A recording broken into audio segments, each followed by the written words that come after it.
Welcome to this week's episode of Being Bookish. I'm your host Ray, self-confessed bookworm, introvert, hermit, long-term depression sufferer and ex-coffee addict.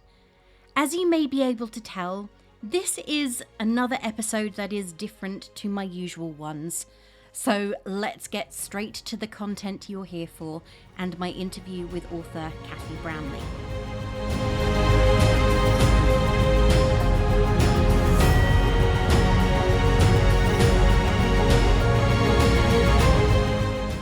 And I am here today with Cathy Bramley. Thank you so much for coming onto the podcast. I know that you are in the midst of promotion for your 16th novel. I am, And yes. I finished it yesterday, the Sunrise Sisterhood. It is a lovely story. Thank So you. though I've been lucky enough to read it, I know that it doesn't actually come out till the 11th of May. So could you tell everybody a little bit about the book? I do no spoilers, so no one will find out the ending from me. Okay.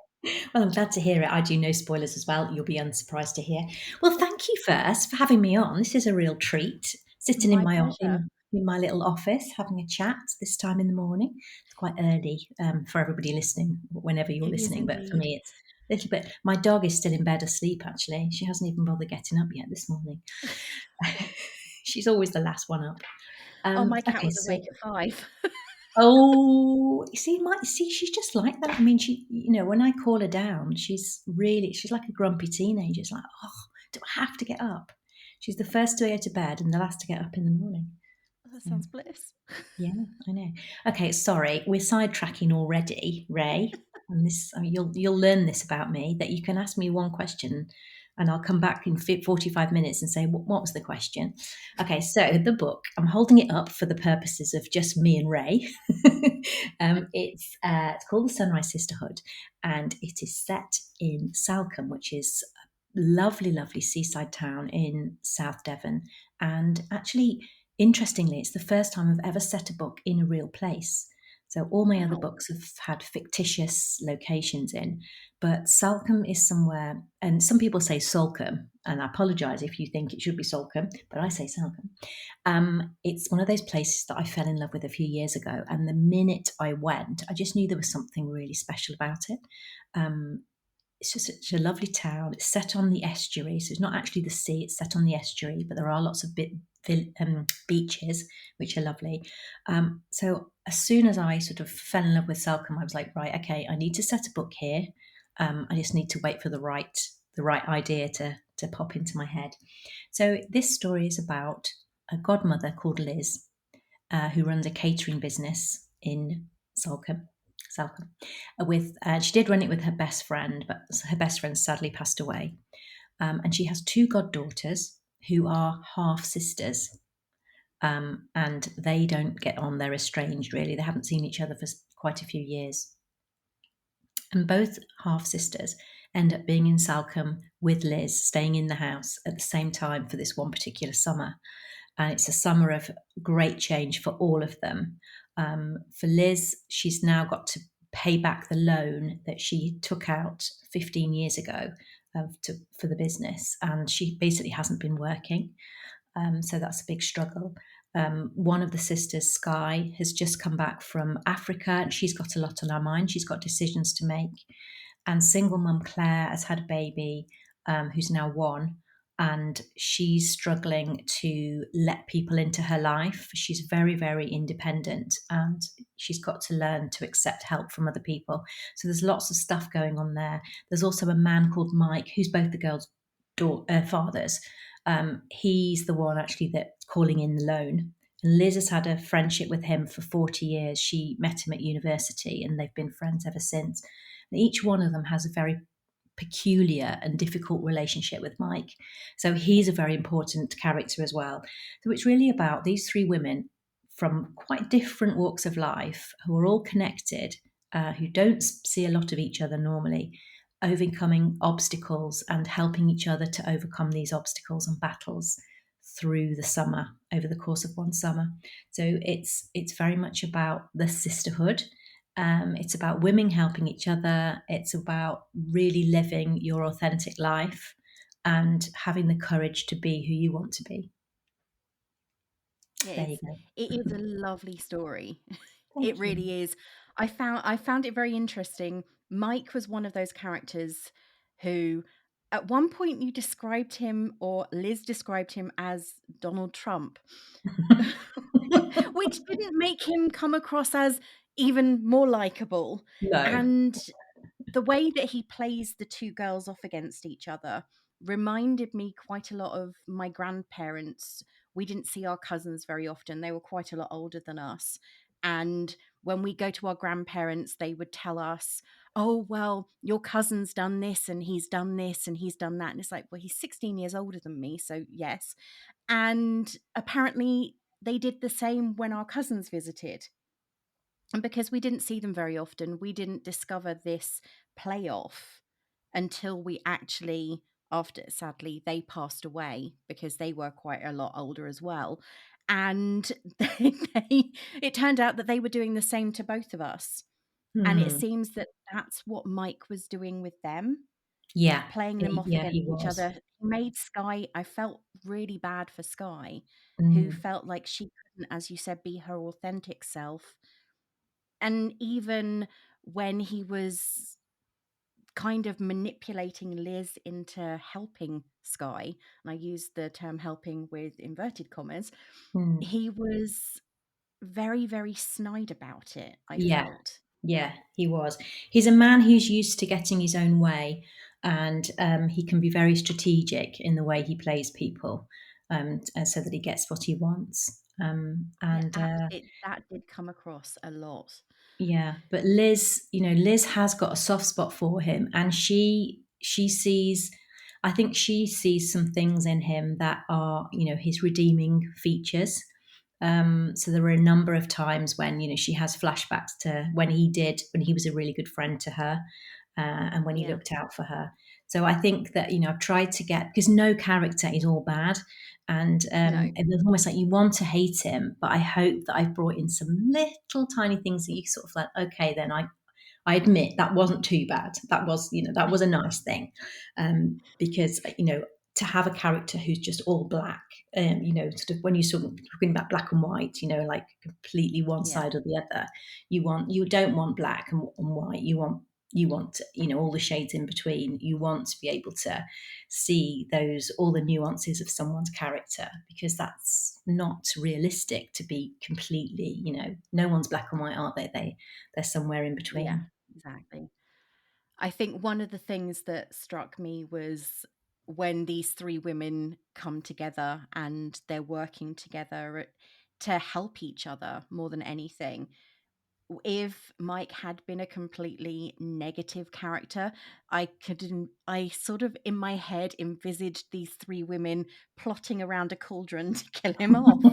Because that there were moments, especially when um, Liz reveals that he's demanded this money. And Skye is, oh, I'm sure that he has his reasons. And Claire is immediately, oh, no, that's awful, because she can only see the negative in him. Yeah, yeah. And I think that obviously that is clouded a lot by the relationship that she saw deteriorating quite young between her parents. Mm, But then it's quite interesting that Claire seems to initially be quite, because of, I mean, everything that happens to her at the very beginning is so awful. I mean, she loses her mother on the day that she conceives her child. And mm, those two things obviously will have a horrific effect on your mental state.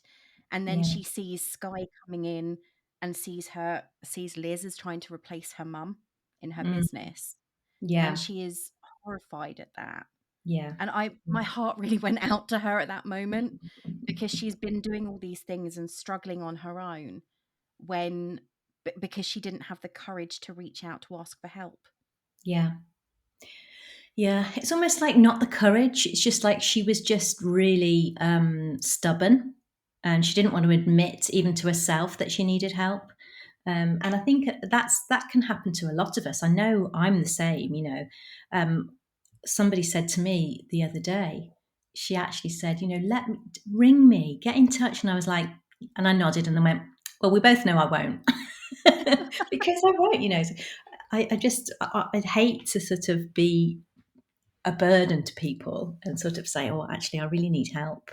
I'd rather just struggle on. I'm terrible. I am. So that's probably a trait that's come from me, to be honest.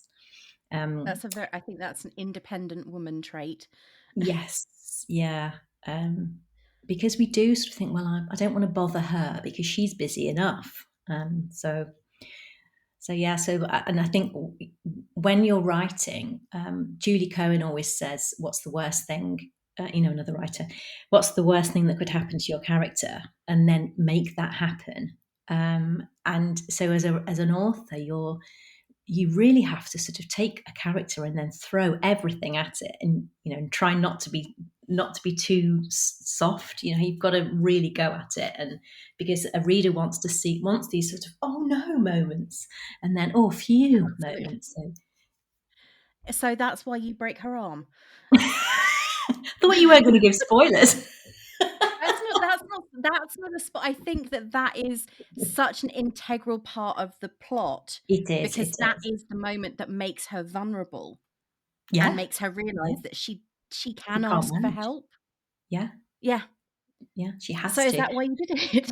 Yeah. Well, Fling I everything did it at someone. because a couple of years ago, I got up on New Year's Day and I was like, right, this is going to be the new healthy me. And I joined in with the Joe Wicks live hit session. I was like, yeah, took a photograph, sent it to my friends. They were all hungover and like, oh, go away. Anyway, a few hours later, nothing to do. This is not to do with Joe Wicks. I'm not saying it's Joe's fault, but I fell on the stairs. I fell on the Oh, stairs and no. broke my arm and shoulder.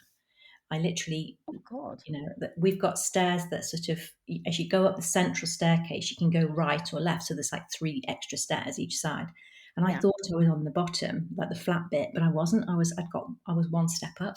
So I literally put my leg out into the air, into nothing, and fell sideways like a domino, straight over onto my shoulder, and that broke my arm. And it just opened my eyes to how much I took for granted about what I could do. And I was in a lot of pain, but also I thought I can't get things out of the fridge, I can't carry anything. It was all, I couldn't sleep properly. And I thought actually that was a really interesting problem to give somebody who's used to doing everything by themselves and being totally independent. I mean, we live in a village with like one bus a Yeah. year, so if you can't drive, you're really stuck. So of course I couldn't drive. That experience of breaking my arm, I poured all of that into Claire. Claire really takes the punches in this book.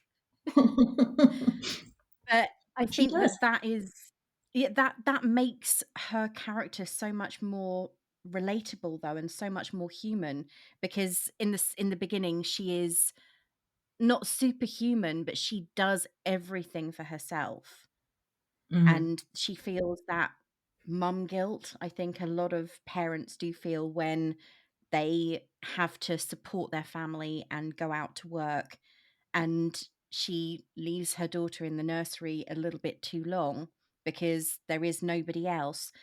And there are those moments where you just feel her pain at the fact that she is doing this alone, because she knows that her mum would have been the support for her, yeah, and she is isolated without it.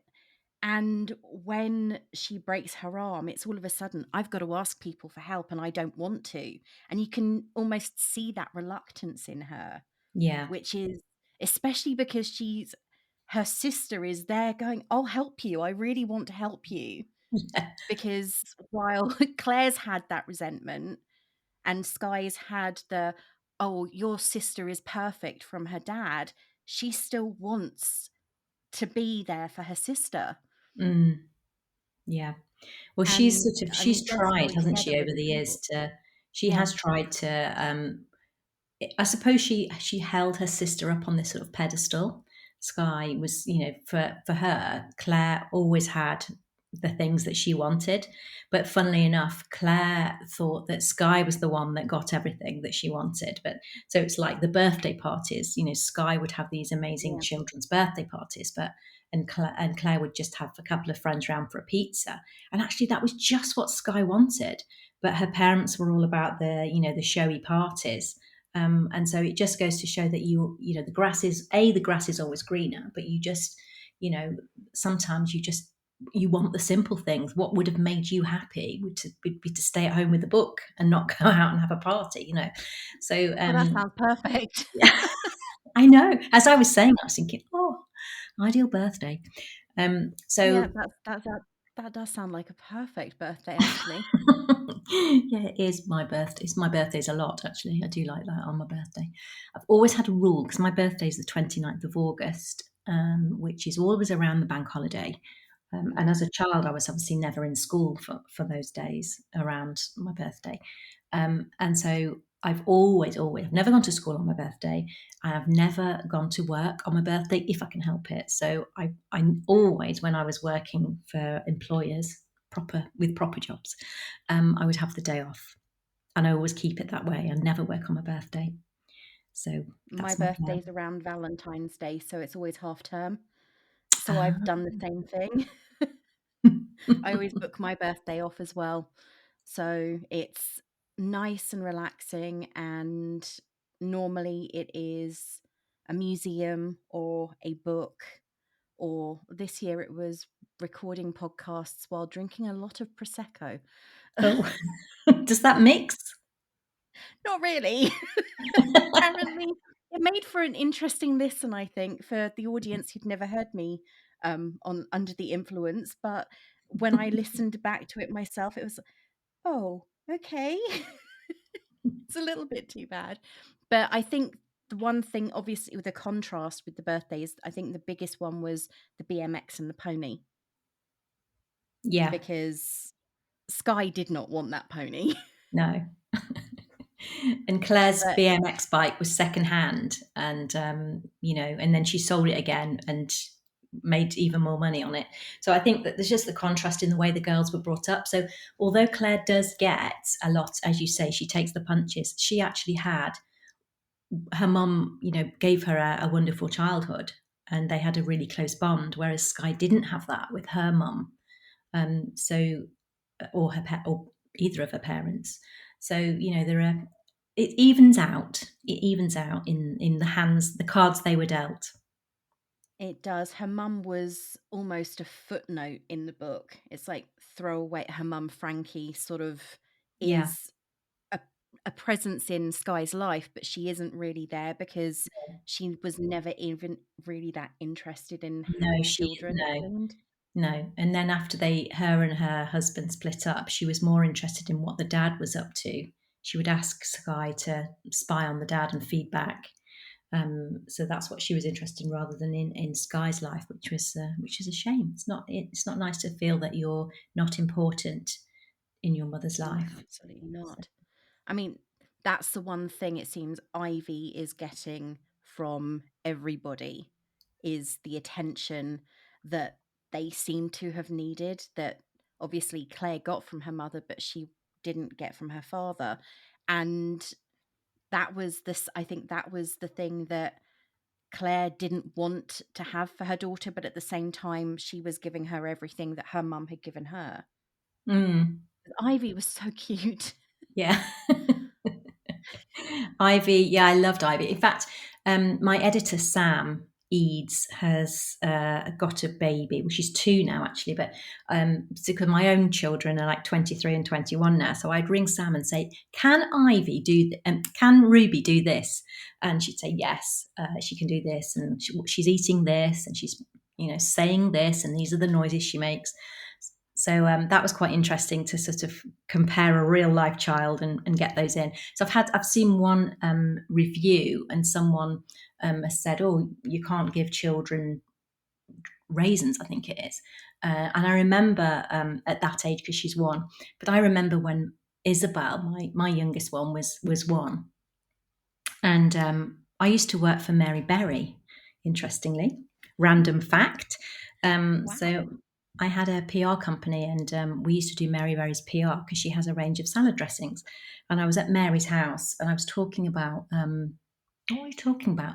I think she'd got a test coming up about the baby. You know, they have developmental tests or checks, I should say. Yeah. And Mary said, "Give her raisins. Put some raisins on her, you know, on her tray in her high chair, and see how she gets on with those." And she loved them. So I always remembered that.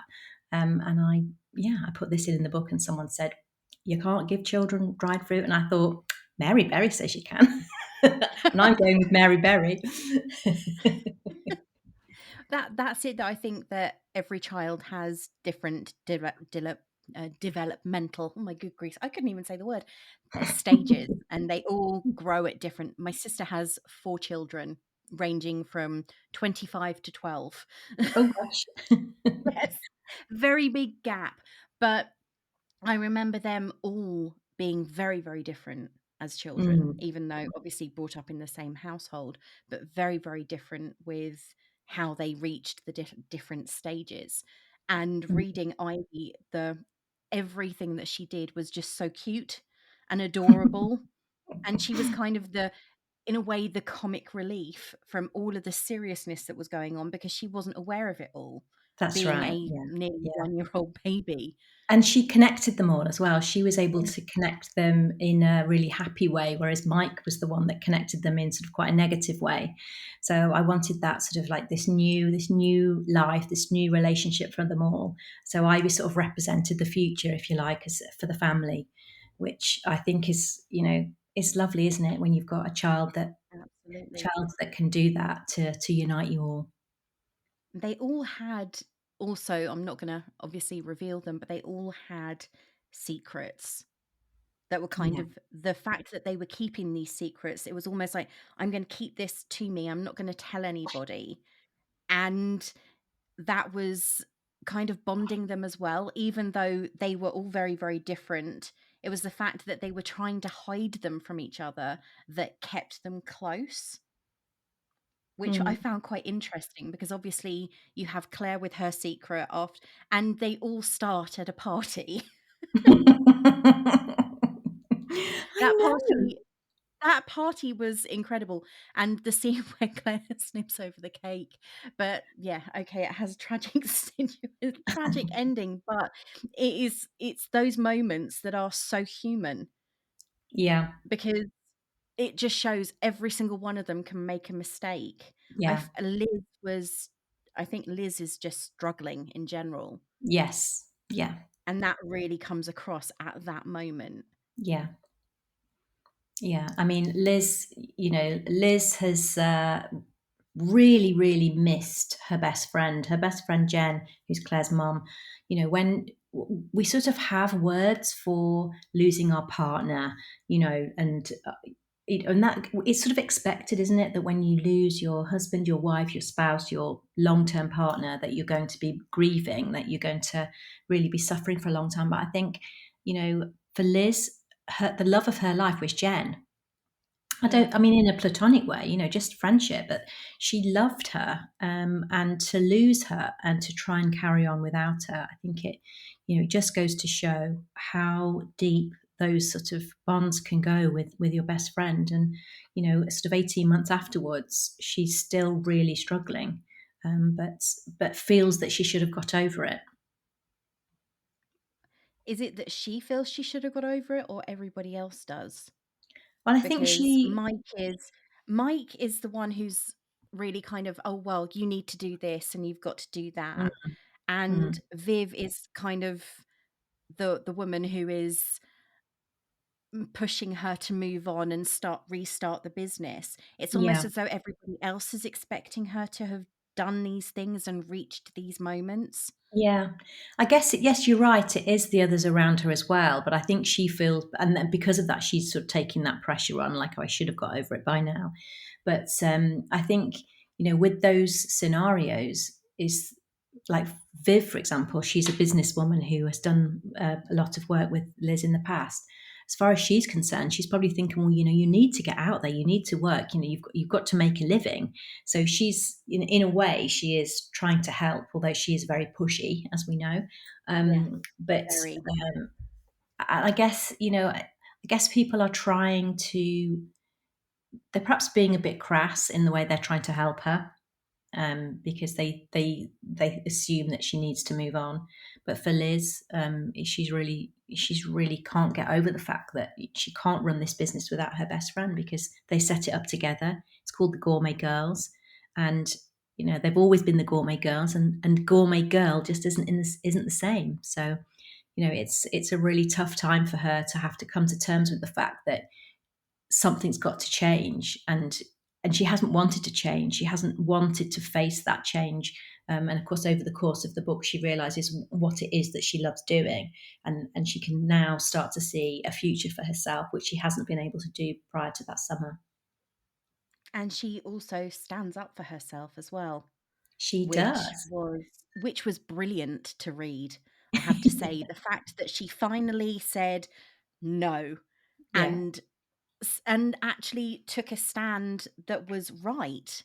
yeah, And she yeah. also started making those decisions that obviously are incredibly painful, because Yeah, she realized now she was ready, and it wasn't through other people pushing her, it was through her making that realization, which I yeah, thought was fantastic to read the development of her character through the realization that actually, yes, I am drinking too much, and that moment where she realizes where that kick started yes, to yes. actually saying, no, I'm not going to do it anymore. Yeah, that's I it, isn't thought it? that And was, yeah, I it think was there's brilliant to read.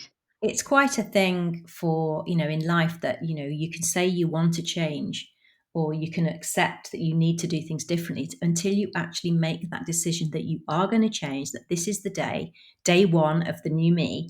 You just can't do it. So, and people can be around you and wanting to help you, but if you're not ready, then it's just not going to work, and you're just going to carry on with the same behavior. So, and sort of, she was thinking as well, that part of the new me is going to be finding a new man. And of course, she's got the ideal man on the opposite side of the estuary. So, because Salcomb's on an estuary, so across the water, there's a little ferry that tootles back and forward across the estuary. And on the other side is little village, I suppose, called East Portsmouth. And she's got a customer that she's been seeing regularly, taking afternoon tea to him and his mum, an elderly aunt, for the last couple of years. And you see that relationship. And I love writing older people. Oh, And so Camilla and writing, Agatha are absolute cards.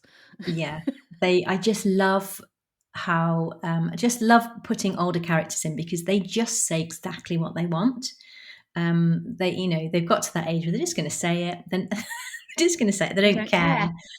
care. And I love that. I love that. And my grandmother sadly passed away this week, and she was 98. And a Oh, lot of my the sort of observations that I make about elderly ladies are sort of based on things my nana has said over the years. So she's always been a great source of amusement. Bless her. So I love my elderly characters. So I they really were enjoy. they were fantastic, and the way they were not, I felt kind of, there were moments where I felt kind of sorry for Patrick. Yeah, All the things that I mean, they really didn't hold back in the things that they no, said. And when no. they were talking about their husbands and their past dalliances, you're sitting there going, Yeah, oh, not discreet at all. no. And It poor was Patrick's like trying fantastic. to plug his ears, like, I Yeah, don't want to hear this, mum. So he's such a good man, isn't he? He's just so kind and really is. patient. So I really like Interesting name for his boat, though. Ecstasy. Yeah. Yeah. Well, it just I think I've seen a boat called Ecstasy, actually. I must have done in the past, but I just thought it was already named, so we had to keep the name. And I just thought it was so not Patrick, to have a boat called Ecstasy. So And it's a play on words, obviously. The C is the Of course. ecstasy is SEA at the end. And I just thought it would just be because he's so sort of quite buttoned up, isn't he? Well, not buttoned up, but he's he's quite a, not Sensible. prudish. I can't think of the word, but he's a gentleman. And Yes, I very think much so. taking Liz out for a spin on his ecstasy was just, I think it just made me laugh, made me giggle. He's very charming. He is, for me, he was a very much a foil for Mike's character, the Yeah. complete opposite, actually considerate of those around him. And he immediately, there's that moment where they come for tea and his mother and his aunt are, oh, a baby, because and they'd have loved grandchildren, but obviously Yeah, it didn't happen for Patrick. And Ivy gravitates towards him, I know. I know. which is just love. It's so beautiful to read that moment because that's what he wanted, but it didn't occur. Didn't It happen for just him. didn't, Yeah, for whatever reason, happen. yeah, But in Ivy, he's found that bond, even though it possibly won't last very long because yeah, Claire obviously lives in Bath. yeah. And it's just really those little tidbits of relationships are so they're just littered throughout the entire book. Yeah, I And I do. think Well, that's I do, really, really I do try. And I think, what that scene's saying is that, kids know, don't they? They yeah. instantly sense who the good ones are. And Ivy was straight over to Patrick. So even though Liz was really angry with him at the time, or she was disappointed in him, Ivy sort of leads that scene by saying, no, he's a good one. I'm going to show the way, everyone. So yeah, I really like putting in those sort of very subtle character little interactions between characters. And there are so many of them. I mean, even with the party, because you've got Angel and Marta, Mm, and it's just such a I think the party is the moment, as I said at the beginning, that where everything kind of expands from, mm, because it it's does. it's a place of coincidence, Mm, because you don't yes. expect, obviously, Claire's horrified that she sees Yeah. Adam, Yeah. who's calling her Saskia, and everybody else is like, who? Yeah, I love that scene. In fact, one of the first scenes I wrote in the book was the flashback scene with Adam and Saskia in the spa hotel, and it really set the scene for me, for Claire, and for Claire's character. It's sort of she wants to be sort of quite risky and adventurous, but it's just not her. She really does like deep down she's a 5-year plan sort of woman. But just for that one night and one night only, she was sexy Saskia, the location scout. And I just had so much fun writing that scene and letting her imagination run wild. She was free for a moment. She was. She let herself just do what she wanted for just one night. And what a night it was, as it turned out. Yes, So it sort of set the course for the rest of her life, didn't it? So, totally mucked up any 5-year plans she may have had before that yes, point, yeah. but And you not mentioned necessarily.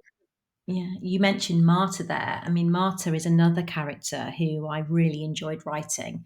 Um, so I do yoga and I follow quite a lot of people who give motivational, inspirational quotes and things like that. And Marta is just that, epitome of the person that says the right thing at the right time and just motivates you to be a better person and just to go for what you want in life. And so I thought she was quite an interesting, that sort of calm. So she's quite a calm person and, someone that, can really just give that extra level of mindfulness, if you like, sort of making the characters think.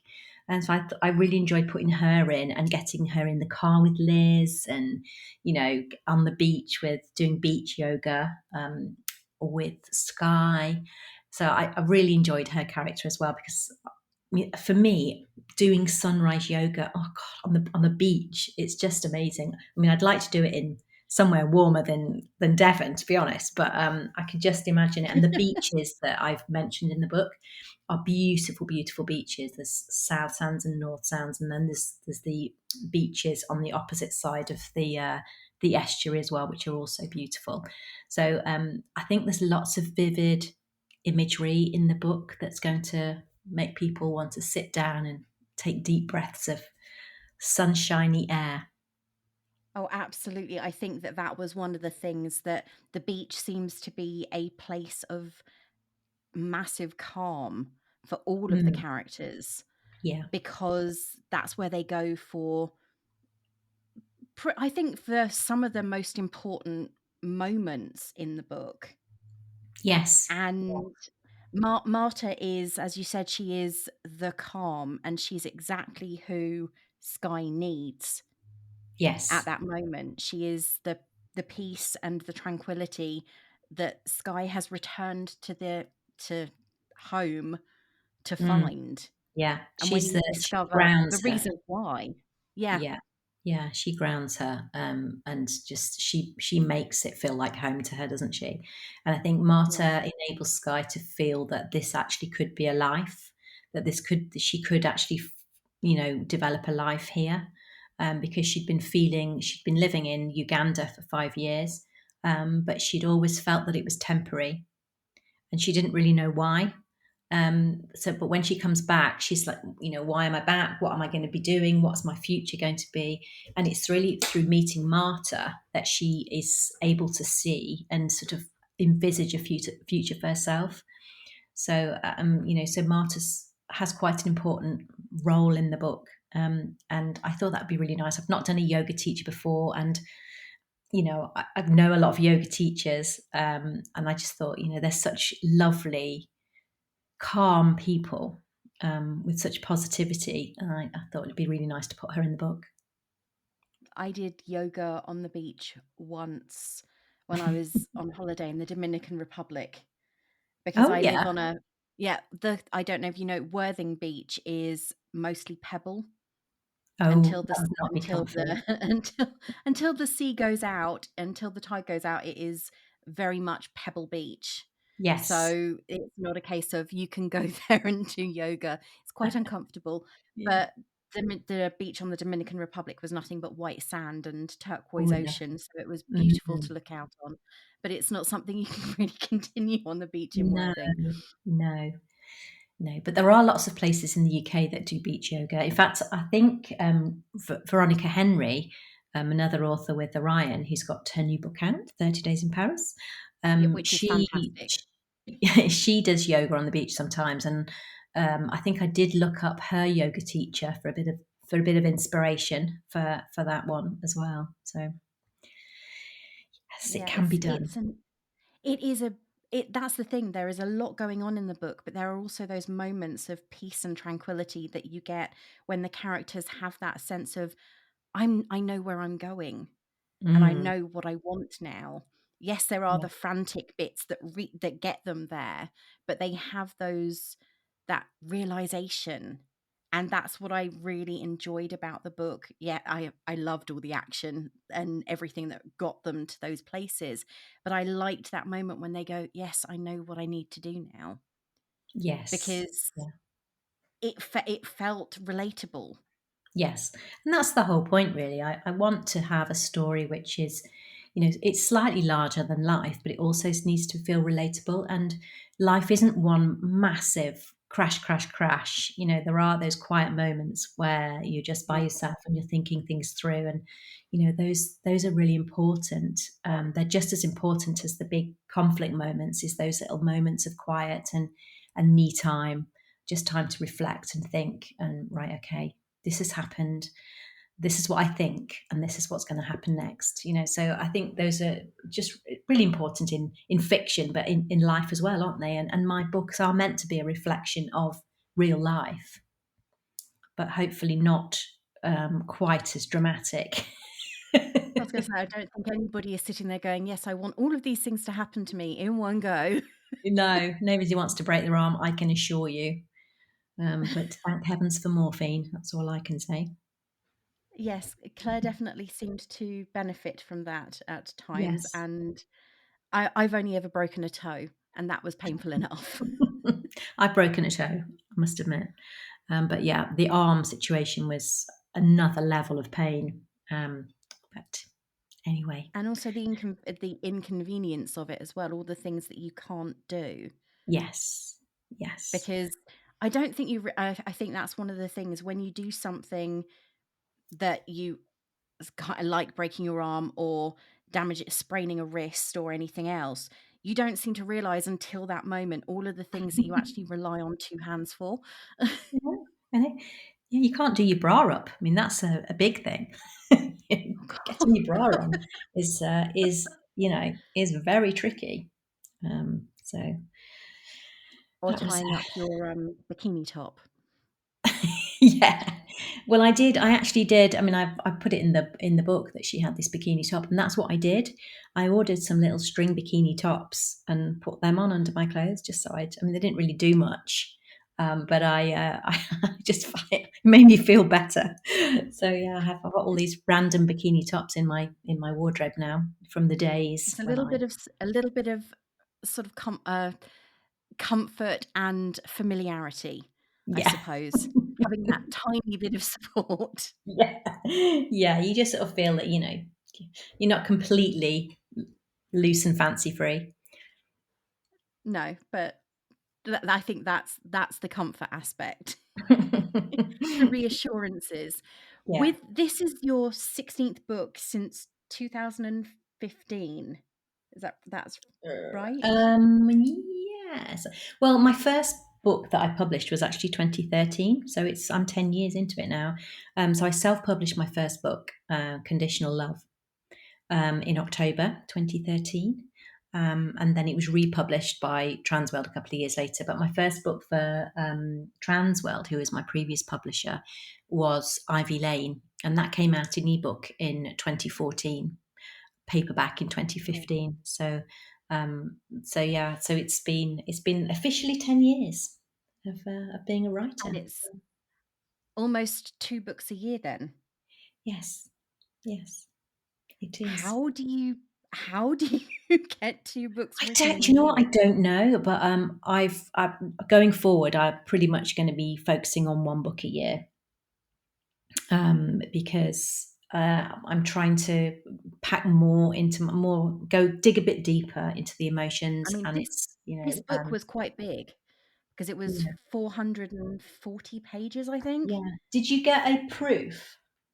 No, I got an ebook, Oh, okay, okay, and that was um, 440 pages, which okay. is a considerable size. Yeah. I'm just looking at the paperback because yeah, the paperback is 420, but it is considerable, as you say. Yeah, I used to sort of try and set a goal of 100,000 words, but now, and I would always overshoot that. So now I'm setting a goal of 90,000 words because I know that I will still overshoot that, but it will still hopefully come out a bit shorter. But you just get so involved in all the characters, and then as you're going on, you have like these separate little side characters, and they've got stories, and so then you want to have them to have a character arc, and and with this one, because I've got three main characters, obviously they've all got to have their stories, and they've got to have Of course. let it be deep enough for you to care about. So it can't just be a very superficial story, it's got to be quite a big meaty story. So yeah, the more characters you have as your point of view characters, the longer it is for me to write them. The next one that I'm writing is just from the point of view of one person, so I'm hoping I can rein it in a bit. So How that's do something you Yeah, what is your writing because you've written so many over a relatively short period of time, the turnaround is quite quick.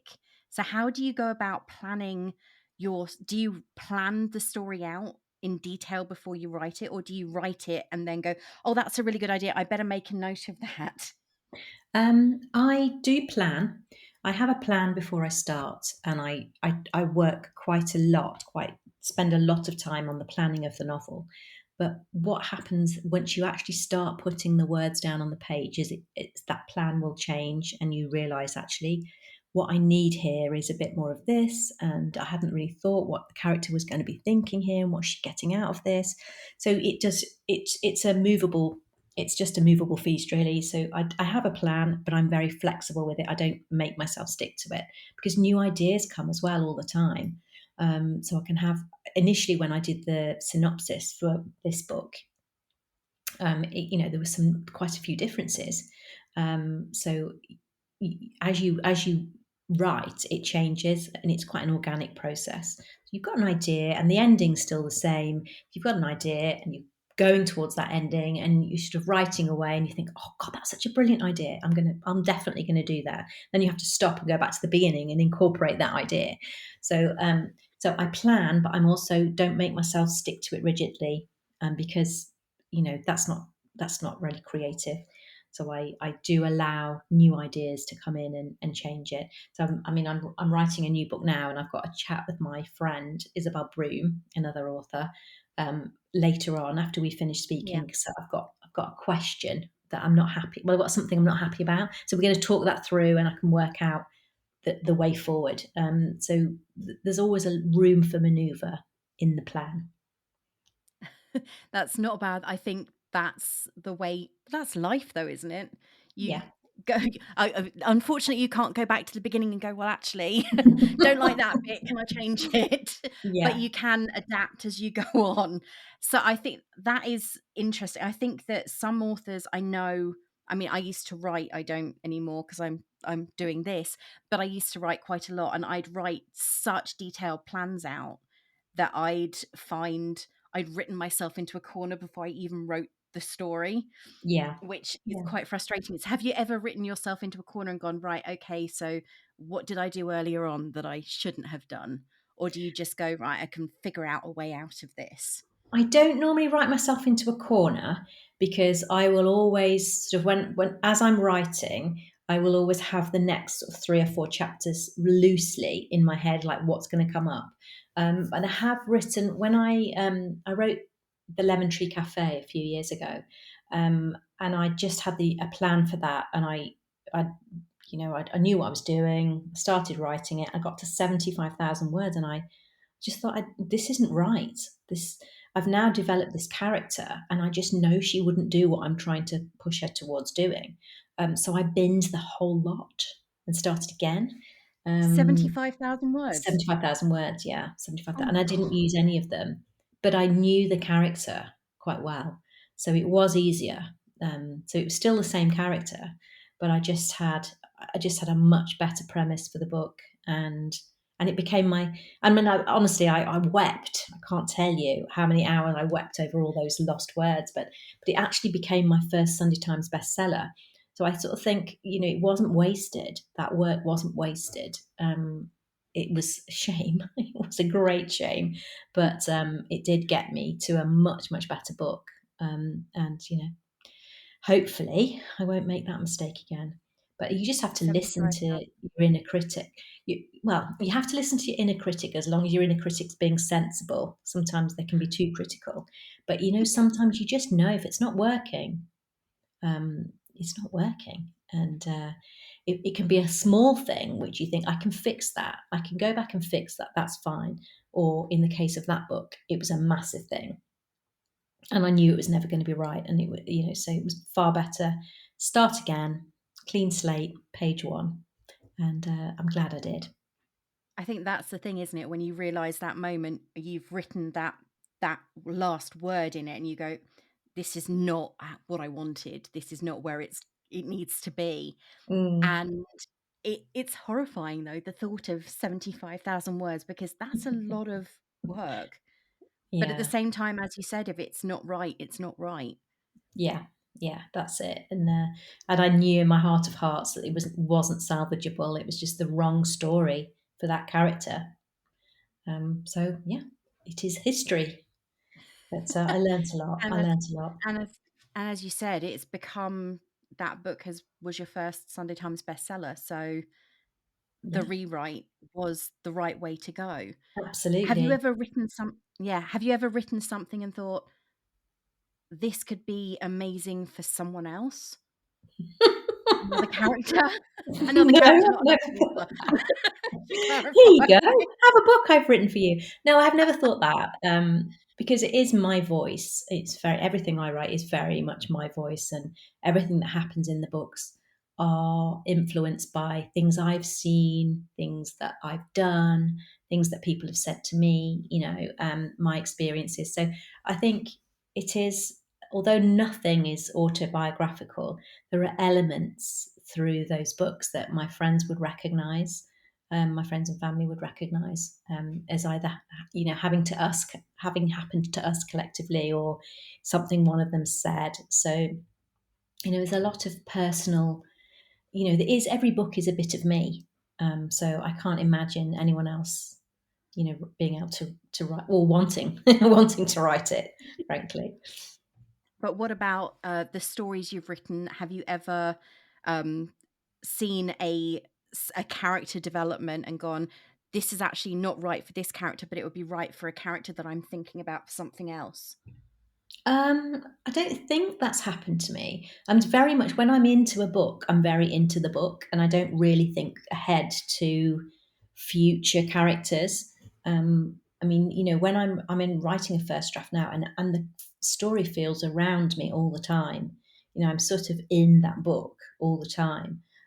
So it's like I've got the Sunrise Sisterhood comes out on the 11th of May, but I'm now already immersed in another story with another character, and it almost feels like I have to really think about the characters in the Sunrise Sisterhood, because I've been away from them for quite a while, and I'm now in with this new set of friends that I'm taking on a journey. So yeah, I'm very it's very absorbing. Writing a first draft is very absorbing, and I don't really think about I'm very careful about bringing characters in, giving them a proper role to do. There's no wasted characters. I'll strip out characters if I can in the edit, and combine roles so that I don't have too many people there. So I don't generally have a character that isn't right for that book, or doesn't have a role. So, following on from that, if I said to you, do you have a favorite character? Does it depend on what you're working on? It does. I mean, I really love Liz in this book. I just think she's such a lovely person. So, but then I'm writing a new book with a woman called Maggie in it, and she's lovely as well. So, uh, but I think within this the Sunrise Sisterhood, I think Liz is a really special character, because she's doing that job of pulling them all back together. She's knitting that family unit, and creating that summer that they're always going to remember, and really start the start of a new era for the family. So I think that she's really pivotal in this book. And that house that Yeah, she's got, Clemency House, is just, and I can see that this is one summer in their lives, but I like to think that next summer they'll be doing it as well, and and getting them, they'll all be back together, not necessarily in a yeah. book, but in my head. That's Oh God, it. I'm a People weirdo. There's nothing, I think that's the thing. They are very real people, because these things are not, it's not like, oh, they've been taken by the fairies and they're in another universe. This is a real place, and these things do happen. So I mean, they could be happening to Joe Bloggs living down the road for all anybody knows. And Liz's role in their family, despite not being a mother or a sister, her role is pivotal, because Yes. she's kind of like the glue that holds them all together. Mm. Yes, And I she think is.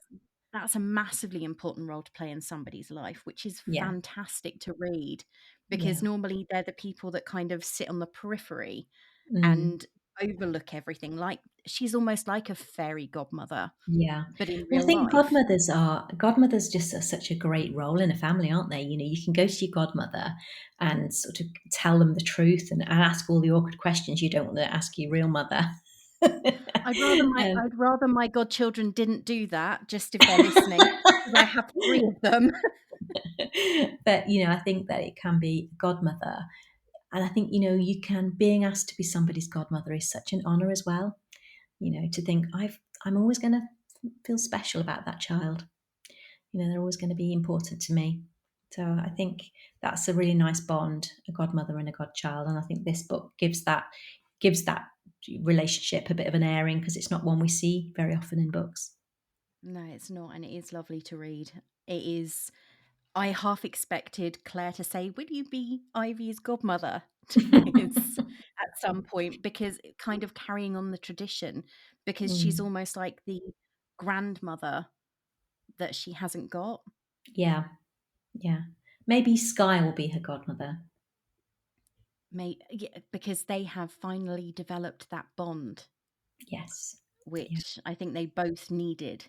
And Yeah. that's almost what it feels like the book is about. It's about those relationships that you need, Mm. and Yeah, the ones that you need to cling to, that's which right. is which is beautiful to read. And it is so, the book isn't just about them either. It's about the relationships that they build outside of that bond Yes. because of it, which Yes. is which is nice in a way that you don't expect it to be, because you sort of think, oh, these people are going to interfere, but they just make it bigger and stronger. Yes, that's right. So it's having the bond with each other that enables them to build the bonds outside of that little group, because they all, learn about each other and learn to trust and, and lean on each other. So yeah, and tell each other open their hearts up, really. And once they've opened their hearts up to those people, then they can do it to others. So I It think gives them that's, the strength to do so, yeah. which they needed.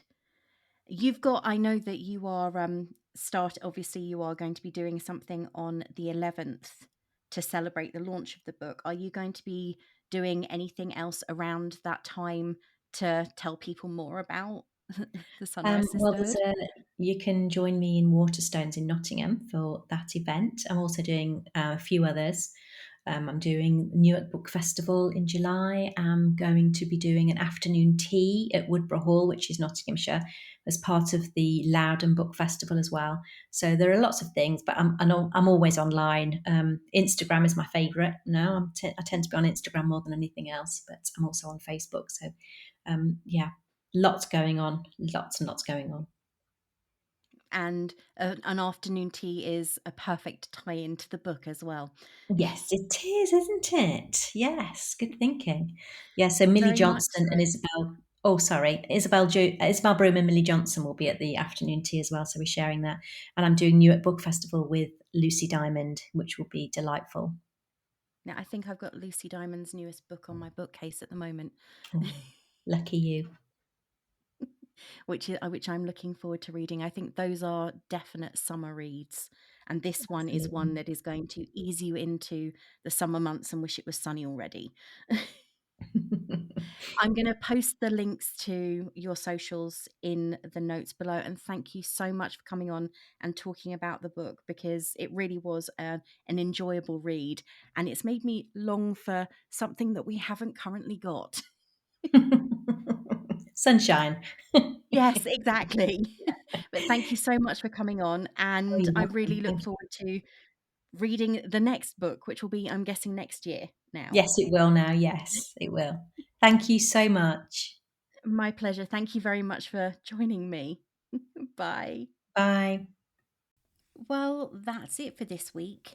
Thank you for listening, and thank you again to my guest, the author Cathy Bramley.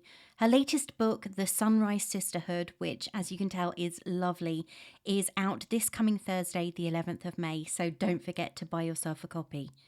If you like what you hear, why not share it with your friends and family? And please post a star rating on Apple Podcasts, Spotify, or any of the other podcatchers where you listen.